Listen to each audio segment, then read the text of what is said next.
Patriarcas e Profetas, capítulo 26. Do Mar Vermelho ao Sinai. Do Mar Vermelho, as hostes de Israel puseram-se novamente a viajar, guiados pela coluna de nuvem. O cenário em redor deles era o mais fastidioso: montanhas áridas, de aspecto desolador, planícies estéreis, e o mar estendendo-se ao longe, com as praias juncadas dos corpos de seus inimigos. Estavam, contudo, cheios de alegria, conscientes de sua liberdade, e silenciara todo pensamento de descontentamento. Mas durante 3 dias, enquanto viajavam, não puderam achar água. O suprimento que tinham trazido consigo estava esgotado. Nada havia para lhes acalmar a sede ardente, enquanto se arrastavam fatigadamente pelas planícies queimadas de sol. Moisés, que estava familiarizado com esta região, sabia o que os outros ignoravam, ou seja, que em Mara, a mais próxima estação, onde se poderiam encontrar fontes, as águas eram impróprias para o uso. Com ansiedade intensa, observava a nuvem que os guiava. Com o coração a bater-se, ouviu-se alegre aclamação. Água! Água! A repercutir ao longo do séquito. Homens, mulheres e crianças, em alegre precipitação, apinharam-se junto à fonte, quando eis, irrompe da hoste um grito de angústia. A água era amarga. Em seu terror e desespero, censuraram a Moisés por tê-los guiado por aquele caminho. Não se lembrando de que a presença divina naquela nuvem misteriosa o estivera guiando, bem como a eles mesmos. Em sua dor e angústia, Moisés fez o que eles haviam deixado de fazer. Clamou fervorosamente a Deus, pedindo auxílio. E o Senhor mostrou-lhe um lenho que lançou nas águas, e as águas se tornaram doces. Êxodo capítulo 15, verso 25. Ali foi feita a Israel, por intermédio de Moisés, esta promessa: Se ouvires atento a voz do Senhor teu Deus, e obrares o que é reto diante dos seus olhos, e inclinares os teus ouvidos aos seus mandamentos, e guardares todos os seus estatutos, nenhuma das enfermidades porei sobre ti, que pus sobre o Egito, porque eu sou o Senhor que te sara. Êxodo capítulo 15, verso 26. De Mara, o povo jornadeou para Elim, onde encontraram 12 fontes de água e 70 palmeiras. Ali permaneceram vários dias, antes de entrarem no deserto de Sim. Quando fez 1 mês que se achavam ausentes do Egito, fizeram seu primeiro acampamento no deserto. O suprimento de provisões começara agora a escassear. Era insuficiente a erva do deserto, e seus rebanhos estavam diminuindo. Como se deveria suprir o alimento para aquelas vastas multidões? Dúvidas enchiam-lhes o coração, e de novo murmuraram. Mesmo os príncipes e anciãos do povo se uniram nas queixas contra aqueles dirigentes que por Deus tinham sido designados. Quem dera que nós morrêssemos por mão do Senhor na terra do Egito, quando estávamos sentados junto às panelas de carne, quando comíamos pão até fartar, porque nos tendes tirado para este deserto, para matardes de fome a toda esta multidão. Êxodo capítulo 16, verso 3. Não havia por enquanto sofrido fome. Suas necessidades presentes eram supridas, mas temiam pelo futuro. Não podiam compreender como essas extensas multidões deveriam manter-se em suas viagens pelo deserto, e em imaginação viam seus filhos a perecer de fome. O Senhor permitiu que as dificuldades os rodeassem e escasseasse o suprimento de alimentos, para que seu coração pudesse volver-se àquele que até ali lhes havia sido o libertador. Se em sua necessidade o invocassem, ele ainda lhes concederia sinais manifestos de seu amor e cuidados. Ele prometera que, se obedecessem aos seus mandamentos, nenhuma enfermidade lhes sobreviria, e era pecaminosa incredulidade de sua parte considerar antecipadamente que eles ou seus filhos poderiam morrer de fome. Deus prometera ser o seu Deus, tomá-los para si como um povo e guiá-los a uma terra vasta e boa. mas eles estavam prontos a desfalecer a cada obstáculo encontrado no caminho para aquela terra. De maneira maravilhosa, ele os tirara do cativeiro no Egito, para que os pudesse elevar e enobrecer, e fazer deles um louvor na terra.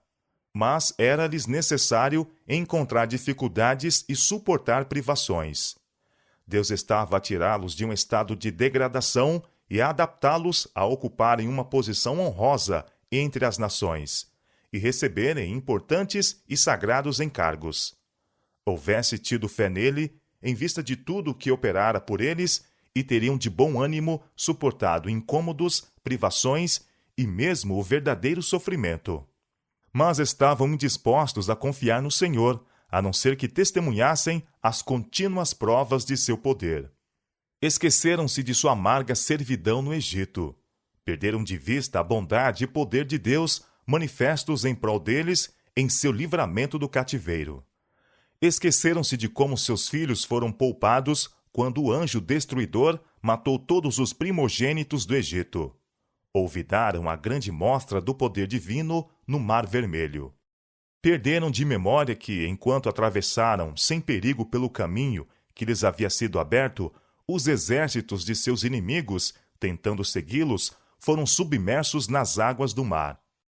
Viam e sentiam unicamente os seus incômodos e provações presentes, em vez de dizerem: Deus fez grandes coisas por nós. Conquanto tenhamos sido escravos, está a fazer de nós uma grande nação.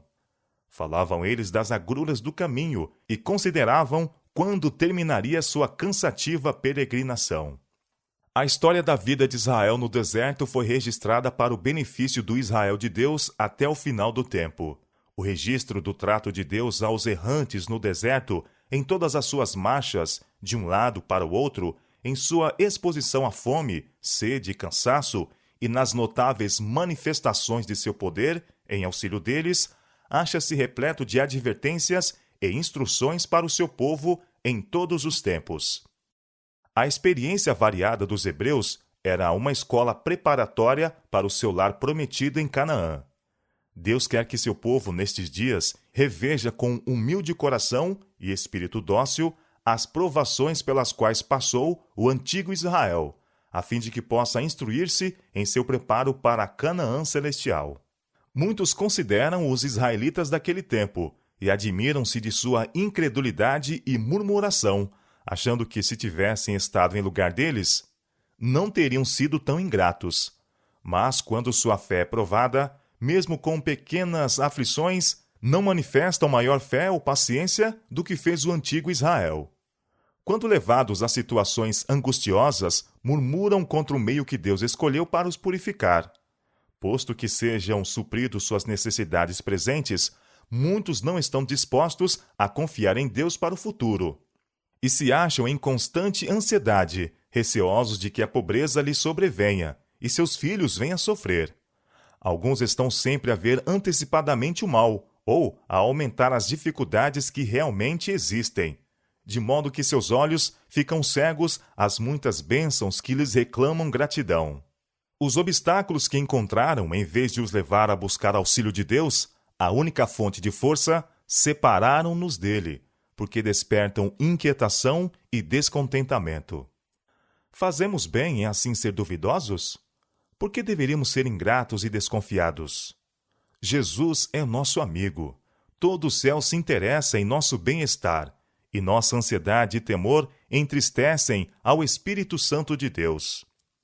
Não devemos condescender com cuidados que apenas nos impacientem e fadiguem, mas não nos auxiliam a suportar as provações.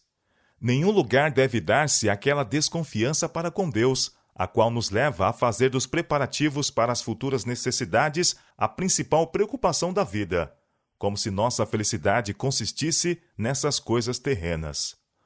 Não é a vontade de Deus que seu povo se sobrecarregue de cuidados. Nosso Senhor, porém, não nos diz que não há perigos em nosso caminho. Não se propõe tirar seu povo do mundo de pecado e mal, mas aponta-nos um refúgio que nunca falha. Convida o cansado e carregados de cuidados. Vinde a mim, todos os que estáis cansados e oprimidos, e eu vos aliviarei. Deponde o jugo da ansiedade e cuidados mundanos que vos impusestes, e tomai sobre vós o meu jugo, e aprendei de mim, que sou manso e humilde de coração, e encontrareis descanso para as vossas almas. São Mateus capítulo 11, versos 28 e 29. Podemos encontrar descanso e paz em Deus, lançando sobre Ele todos os nossos cuidados, pois Ele cuida de nós. 1 São Pedro, capítulo 5, verso 7. Diz o apóstolo Paulo: Vede, irmãos, que nunca haja em qualquer de vós um coração mau e infiel, para se apartar do Deus vivo. Hebreus capítulo 3, verso 12. Em vista de tudo que Deus tem feito por nós, nossa fé deve ser forte, ativa e duradoura. Em vez de murmurarmos e queixarmos, a expressão de nosso coração deve ser: Bendize, ó minha alma, ao Senhor, e tudo quanto há em mim, bendiga o seu santo nome. Bendize, ó minha alma, ao Senhor, e não te esqueça de nenhum de seus benefícios. Salmo capítulo 103, versos 1 e 2. Deus não se esquecia das necessidades de Israel. Disse a seu guia: Eis que vos farei chover pão dos céus. E foram dadas instruções para que o povo apanhasse uma porção para cada dia, e porção dupla no sexto dia, para que se pudesse manter a sagrada observância do sábado. Moisés afirmou à congregação que suas necessidades haviam de ser supridas. Isso será quando o Senhor, à tarde, vos der carne para comer, e pela manhã pão a fartar. E acrescentou: Quem somos nós? As vossas murmurações não são contra nós, mas sim contra o Senhor. Mandou ainda Arão dizer-lhes: Chegai-vos para diante do Senhor, porque ouviu as vossas murmurações. Enquanto Arão estava a falar, eles se viraram para o deserto, e eis que a glória do Senhor apareceu na nuvem. Êxodo capítulo 16, versos 8 a 10. Um esplendor qual nunca antes haviam testemunhado simbolizava a presença divina. Por meio de manifestações que se dirigiam aos seus sentidos, deviam obter conhecimento de Deus. Devia ensinar-se-lhes que o Altíssimo, e não meramente o homem Moisés, era seu dirigente, a fim de que temessem o seu nome e lhe obedecessem à voz. Ao cair da noite, o acampamento foi rodeado de vastos bandos de codornizes, bastantes para suprirem toda a multidão. Pela manhã jazia na superfície do solo uma coisa miúda, redonda, miúda como a geada. Era como semente de coentro branco. O povo chamou-o maná. Disse Moisés: Este é o pão que o Senhor vos deu para comer.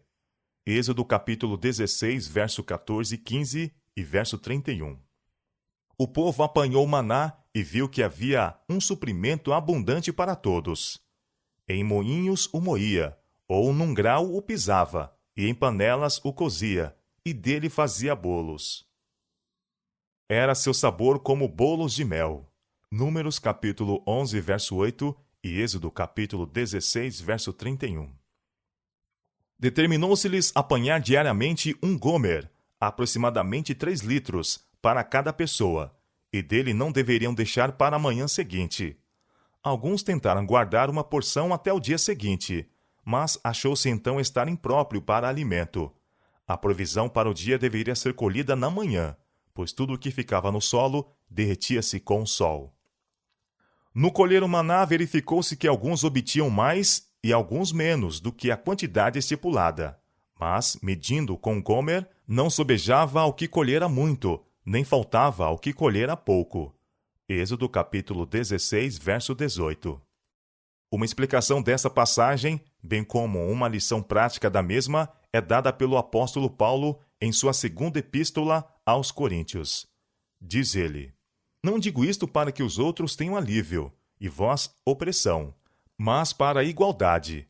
Neste tempo presente, a vossa abundância supra a falta dos outros, para que também a sua abundância supra a vossa falta, e haja igualdade. Como está escrito: O que muito colheu não teve demais, e o que pouco não teve de menos. 2 Coríntios capítulo 8, versos 13 a 15. No sexto dia, o povo colhia 2 gômeres para cada pessoa. Os príncipes foram apressadamente informar a Moisés do que se havia feito. Sua resposta foi: Isto é o que o Senhor